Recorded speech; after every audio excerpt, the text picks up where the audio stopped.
मद्रास में एक अंग्रेज मजिस्ट्रेट था। वह अपनी अदालत में एक ही कुर्सी रखता खुद के बैठने के लिए।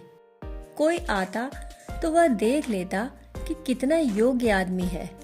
अगर केवल आदमी होता और उसकी कोई पद प्रतिष्ठा ना होती तो वह खड़े खड़े ही निपटा देता। उसे बैठने के लिए कुछ कहने की जरूरत न थी। खाली आदमी को कौन बैठने के लिए कब कहता है, क्या जरूरत है उसको बिठाने की। परंतु उसके पास के कमरे में कई कुर्सियां बनवा कर रखी थी। 1 से लेकर 7 नंबर तक की कुर्सियां मौजूद थीं। अगर कोई ऐसा आदमी होता जिसकी जेब थोड़ी भरी होती, जिसके कपड़े थोड़े अच्छे होते, तो वह चपरासी से कहता, जाओ नंबर 1 की कुर्सी उठा लाओ। उसका चपरासी नंबर 1 की कुर्सी ले आता। वह एक छोटा सा मोढ़ा था। नंबर 2 का बड़ा मोढ़ा था। फिर 3 नंबर की कुर्सी थी। ऐसे ही 7 नंबर की बहुत बढ़िया कुर्सी थी।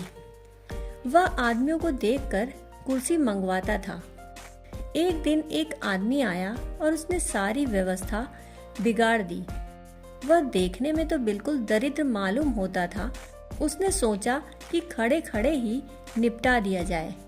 बूढ़ा आदमी था, वह आकर खड़ा हुआ। फिर उसने अपनी जेब से घड़ी निकाली और समय देखा। उसकी घड़ी बड़ी बहुमूल्य मालूम होती थी। मजिस्ट्रेट घबराया। उसने चपरासी से कहा, जाओ नंबर 3 की कुर्सी लेकर आओ। चपरासी जब तक नंबर 3 की कुर्सी लाता तब तक उस बूढ़े ने कहा, मालूम होता है आपने मुझे पहचाना नहीं। मैं फला गांव का जमींदार हूँ। यह सुनते ही मजिस्ट्रेट घबराया और उसने चपरासी से, जो कुर्सी के लिए आ रहा था, कहा, ठहरो, नंबर 3 नहीं बल्कि नंबर 4 की कुर्सी लाना। वह कुर्सी रखने गया। तभी उस आदमी ने कहा, मालूम होता है आपने अभी तक मुझे पहचाना नहीं। पिछले महायुद्ध में मैंने सरकार को लाखों रुपयों का दान दिया था। मजिस्ट्रेट फिर घबराया। उसने चपरासी से कहा, ठहरो, वह नंबर 4 की कुर्सी ले आया था।